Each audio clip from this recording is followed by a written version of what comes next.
Hi team, this is going to be a video, quick short video on PowerSuite and how to do our favorite refund process. I will use two real examples. One is from Chris, one is from Reg. One of them I will do slowly with very clear explanation. The other one a little bit faster so you can get a feeling for how it could work once you get used to it. I think you'll find that after you do 3, 4, 5 of these, it's actually quite straightforward, far not as scary as it looks, and you'll be able to do them as you go. Now, before we dive into the actual refund in the system, I just wanted to give you just a high-level overview of the process and what's going on behind this curtain, and why we have to reissue certain documents and how the system manages it and so. Have a look at this. Now, original booking, we know already creates XO and purchase orders, right? The invoice is a sale. That's, in accounting terms, the accounts receivable.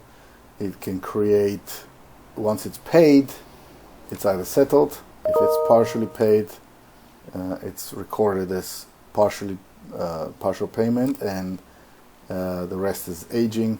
If it's not paid at all, it just sits there as accounts receivable aging, which is what we've just recently gone through with all of you to try and clean that up. So it's important to update that in the process as it happens. On the supplier side, same thing happens. We have the purchase order that's sits in a cost. Accounts payable is where the term is. Everything we enter here only sits in these two accounts receivable and payable, until we've actually settled something, made a payment, and so on. Same thing for the purchase orders. Until we've told the system, yeah, we already paid this vendor, it sits in aging, and this is going to be the next cleanup we have to do. There's a bunch of aging stuff on vendors that is sitting there. I'm sure we've paid already a long time ago. Once we've clicked and processed the payment, it shows it's settled and everything is closed. Now, what does that look like when we now start a refund? The system has to reverse these sale and cost transactions. First step for the system. I've used here as an example. Let's say the invoice was 3,000. We paid the supplier 2,500. Our original profit was 500. That profit would have been booked whenever you created the invoice. Okay. Now,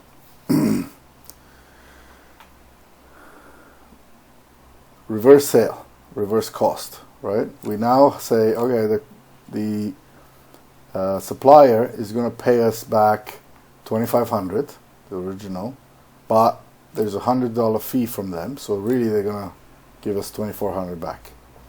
We then say, well, we're also going to charge the client a fee. Our fee is 200, so really the client gets back 2,200. What happens here now? We have two ways of creating the refund for the client. One is, as you know, the credit note. The credit note basically keeps that amount in credit for the client, whether you use it in a future booking or you contrast it. You guys call it offset, but let's use the PowerSuite term, contrast it against another invoice or booking or what have you. So that's the credit note, but no cash is changing hands here. No payments is happening, right? It just sits as credit and can be used to contrast something else. The other and probably more common way is to refund them in whether it's cash, credit, deposit or not. For that, we have to create a payment requisition, not a credit note, a payment requisition. And from the payment requisition then, that just sits there as an account that we have to pay. We haven't yet paid it. We have to issue the payment to tell the system, oh, okay, now we're paying the client on this date We're using check, cash, direct deposit, whatever you have. Why is that time transition important? What really happens is you find out that there's going to be a refund. Client canceled or the quarantine got reduced or whatnot. In the system, you have to book it immediately. Okay, but you're still waiting for your supplier payment, and you're certainly not going to pay the client beforehand. So this now is recorded as a pending refund, and I'll show you the reports where that all sits and shows. Only after you receive your funds from the supplier, you record the payment, right, and you specify how you got it. And that now doesn't mean still we've paid the client. So the reports will also show that we've received our money but have not yet paid the client. Only when we pay the client, we issue a payment for that client. And we'll walk through that in the system. In the reports, 3 important reports. One you're very familiar with, that's your 1280 report, but I think we have the custom name for it is Allied 1, but you'll see RPT 1280 in the top left corner of your report. That will now show the revised sale. It will show the negative amounts, right, what we reversed, and it will show the profit on the new transaction, on the refund.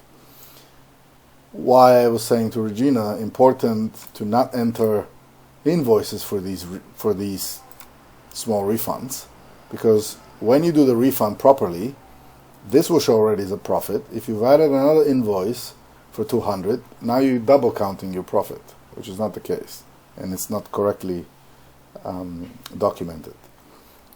Documentation of refund happens here. The refund, the difference between what you got from supplier and what you're receiving, is a profit, and that will be recorded, and I'll show you in your sales report. It shows up there. Okay, very, very useful report is 603. Really, this is what you guys have with your tracker. You guys keep it offline, and you manage it kind of one by one in the Excel spreadsheet. The reality is the system all has that. You can just use that if you do your inputs correctly.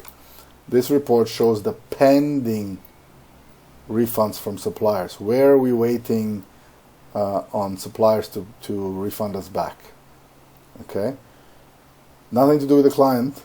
This one is for about suppliers. What is pending from suppliers? We're waiting. Report 1600 shows us both clients and suppliers. So here is where we can see, obviously something that is no longer pending shows up here as a paid. We've received the funds back for that refund from the supplier, and either we may have already paid the client or not yet paid the client, all shown in this report 1600. We'll walk through that. So we can now proceed to the actual refund, and let's use the example here. So we have the first one here is from Chris, and that is for Miss Mariam Dayawan. Mariam Dayawan. Okay, Mariam Dayawan. Okay, now she is going to get. So we booked Silka Hotel. The supplier was Trip.com, not Silka. So it was booked via Trip.com. We have a supplier reference, right? We have that reference number of supplier, which is very useful. Please use it because it makes comparing and checking later for you, for me, for everybody. It makes it a lot easier. So this is well done here. Okay, everything is paid, settled. There's no balance. All right, now we're gonna go and do a refund. It's gonna be a partial refund. First thing is, okay, what system wants to know what is it that we're trying to refund? Okay, is it the flight from the supplier or is it the Trip.com, the hotel? That's the hotel. We're only refunding the hotel. In here, I can enter some refund notices and remarks. You can do that later. but quite useful, I think, to also have it here up front so that later it gets transposed into other documents.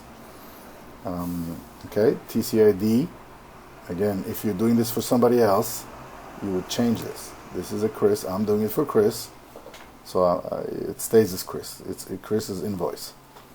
Okay, we selected the hotel, this is what we want to refund. Now we get to the refund screen. Okay, very, very important screen. First thing to note, even though you haven't yet done any details, nothing has changed yet. You haven't entered the amount you're refunding or any of that. Okay?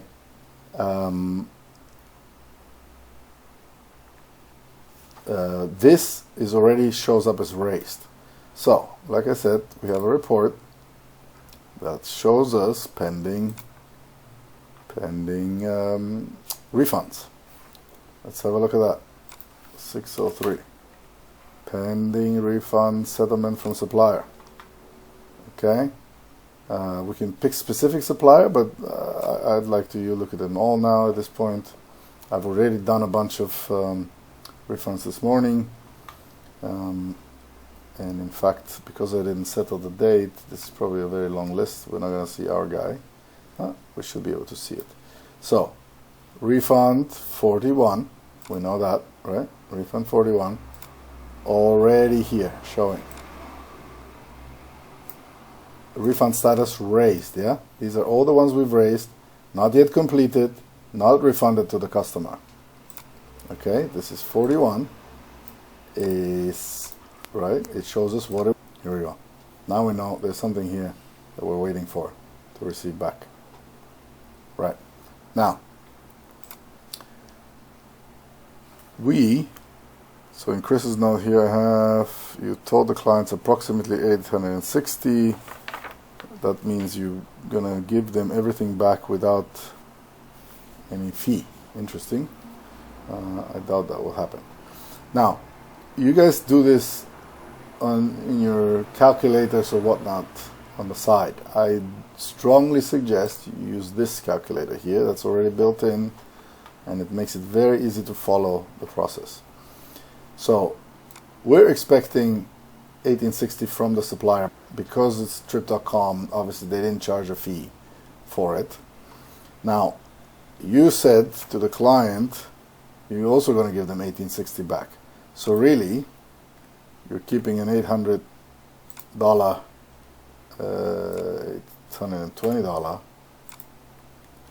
markup, which is a refund fee, effectively, right? Now, if the hotel was charging you refund, or if, let's say, this is Jepson or somebody else, you can also enter it here, so that you have the net amount you're receiving from the vendor back, but we know what is the original expected, right? Now, this is 0, right? So we receive 1860, we're paying back, we're giving that full refund to the client, but we charge them for that rebooking fee, right? Or the cancellation fee. Okay, now we can save. We don't need to touch this yet. Why? Because this you're supposed to do when you know there's going to be a refund. That day, whenever you get the call or you know you get the instruction, cancel this or change this or reduce hotel days or whatnot. This you only touch when you get the payments from the supplier or when you're paying the client back. So, according to Chris, we received the payment from the vendor on September 27th. Now, the system will, I will check this in the back, and the system will check this in the back. But just to show it to you, Trip.com, 27th, this is our 1860, right? And this is our reference number, ending in 3130, right? We knew that from the beginning. That was 3130, the reference number, right?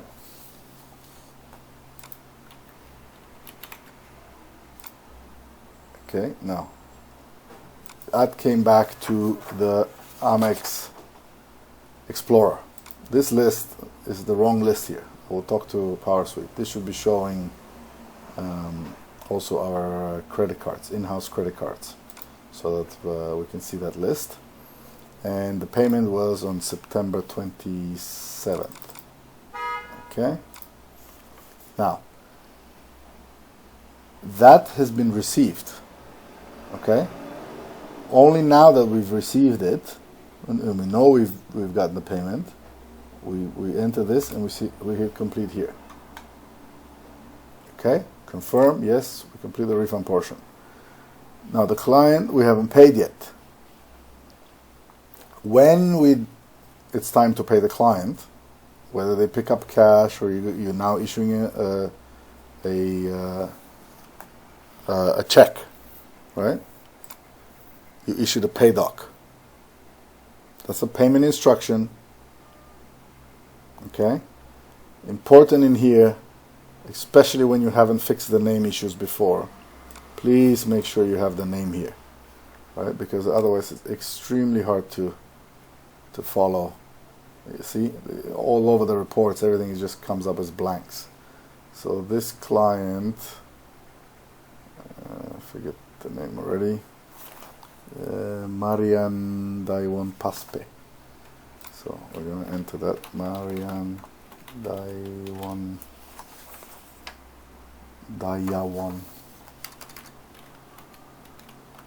Paspe. Okay. The payment date, right? If you're gonna issue a check, obviously the check date of the payment, we can enter down here. But this is mostly for when you have cash. Obviously, if you're picking up today, it's today. If they're picking up tomorrow, it's tomorrow. If you're wiring tomorrow, tomorrow. But do that, please, on a timely basis, not trying to trace back weeks later or when it was paid. Okay. And now for this lady, she wants it paid to direct deposit. We're going to pay her out of our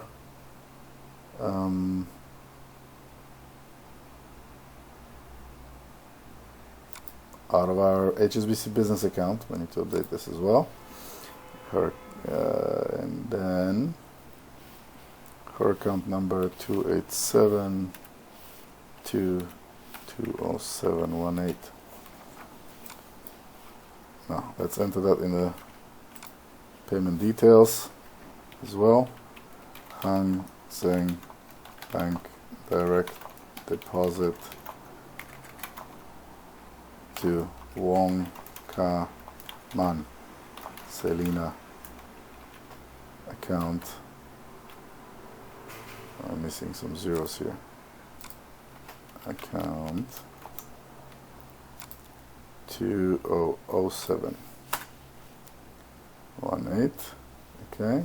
The remark is refund for Silka Hotel. Alright, this was Silka, yeah? Just double check. Yes, Silka Sea View Hotel. Okay. We're done, ready. And click proceed.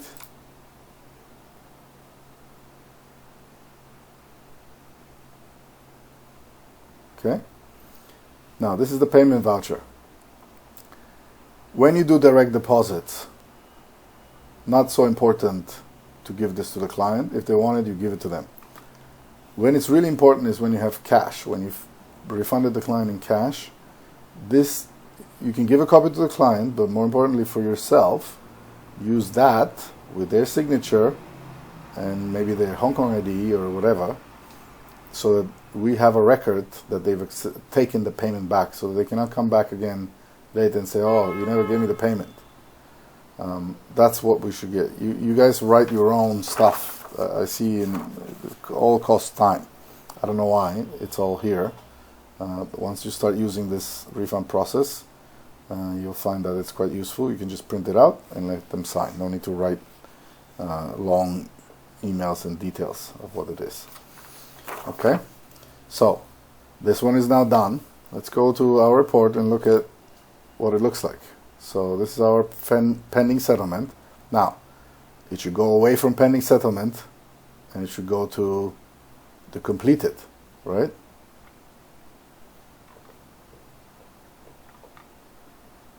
Right. Preview. Should be a short list for December. I've already done some in the morning. Right. This is no longer in pending. This is completed. Our refund 41. We have the name of the packs. All right. The invoice, the original invoice. Okay. The payment we issued to the client with the details. We can go and search it and find how we paid them. The amount we paid them, $18.60. And then from trip.com, we also got our $18.60. This date is wrong, not really relevant. This is document date. I'll make sure to ask them to add the actual payment date on here because that will be more useful. So rather than just document dates, it should be the payment dates in here on this report as well. Then it's much easier to track. Okay, so that's the refund, clearly listed here, already settled. We know we have a payment on both sides. We got from the supplier, we issued to the client. It's finished. No need to worry about it anymore. No need to track on the side or anything else. Done. Now let's go to your sales report and see what that looks like. And let's use Chris.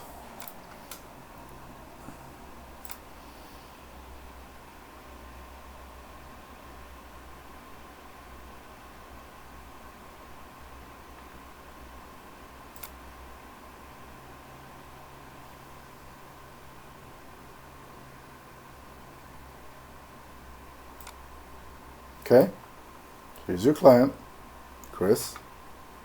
All right. No profit on this one. No new profit. You already recorded the profit before, right? No additional fees were charged. The profit you recorded before is already done. If you charge a fee, like we did in some other cases before, you can see this, I did this with your other client, right? The report will show it as a profit on this month. Right? So it's already recorded here. It's in your sales, in your profit. That's why you cannot be adding additional invoices to create profit stuff.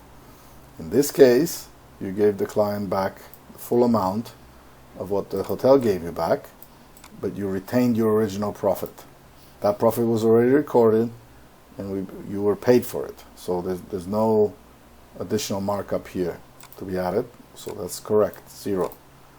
Okay, bottom line, everything is in here, and now it's all clean and sits in records that we can very easily, you can print, I can print, anybody has any questions can print and review.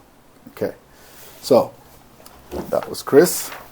Let's complete Chris's. I'm going to sign off on this one here. Okay, JT, so we can release the funds to the client. Now, let's do Regina. Regina is Maristella. Miss Maristella. This one I'm going to do a little faster, without as much explanation, just so you can get a sense of the speed once we start getting used to it. So this is Maristella Caga. She has a lot. So let's see which particular one this is. This is refund request.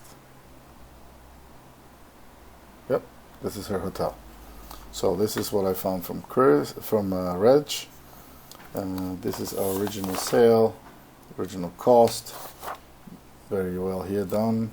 The trip.com reference number is here, so we know what we need to refund. Okay. Then we go to the refund process, and the name is here, which is quite useful, very good. And we're refunding excess night, so this is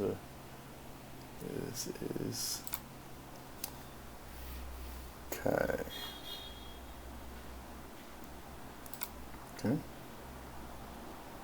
Refund.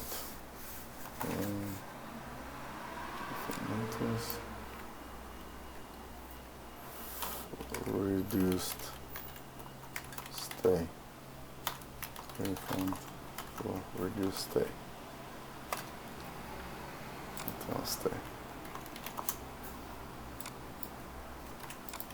I'll just copy this here. Not sure which one goes where.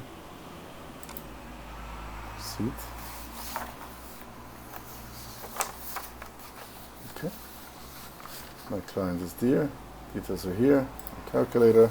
So I will get from the hotel, according to Reg, 3120. That's trip.com again. Okay, it's 3120. I'm not gonna give them that. Right? She is refunding them. She's charging them 100 here.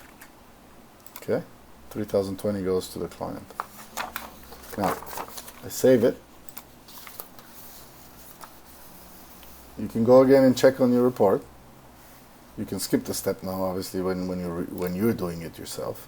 I just wanted to show you again that this is now showing up already, and it's very useful for the tracking.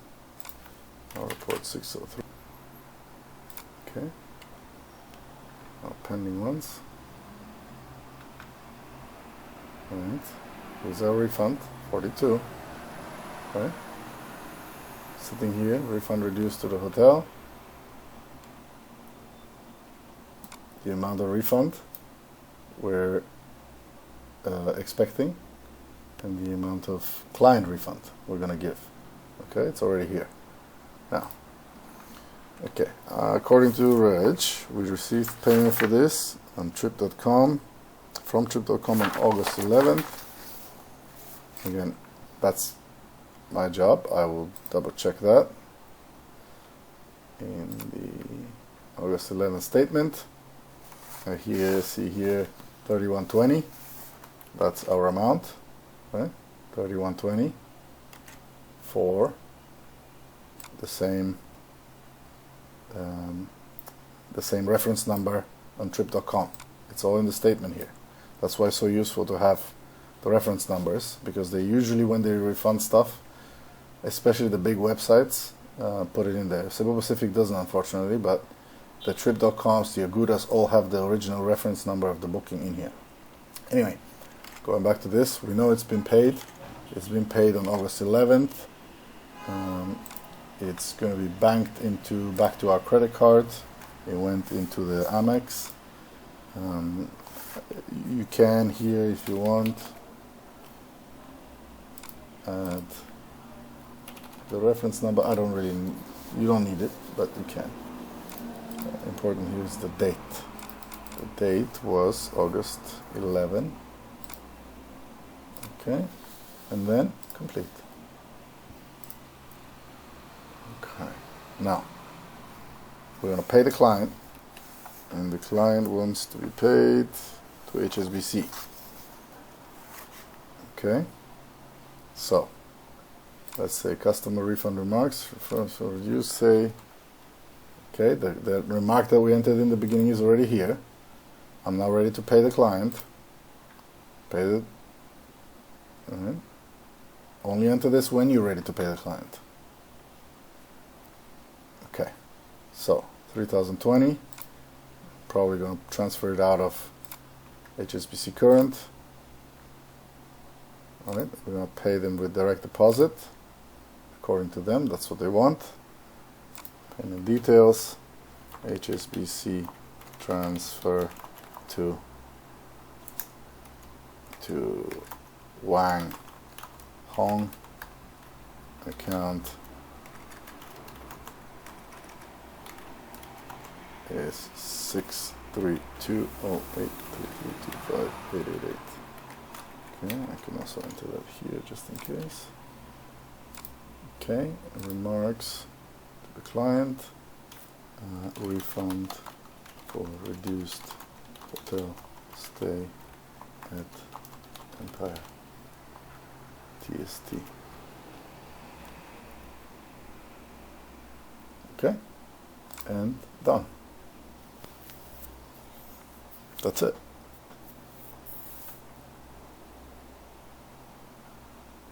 You can send this to the client, email it, you can WhatsApp it. That's up to you. Bottom line is you tell them somehow that this is a deposit that we have made today, right? And you're making that deposit, direct deposit. This is when you issue this document, and then you send them the details so that they can check and verify that they received the money. Going back to your reports, you now have another refund report, 1600. All right, and now we can see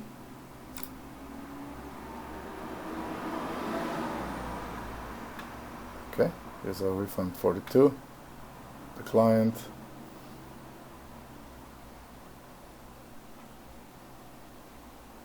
right? Everything is settled. The status is completed, finalized. We have a payment requisition to the customer. It's been paid, 3,020, and we have the original from trip.com from the vendor, the 3120. Refund report is okay, completed. Let's go to your sales report so you can see what that looks like there. Okay, let's say this time it's reg. I know she's going to have a lot of transactions, so let's just look at it here in the PDF.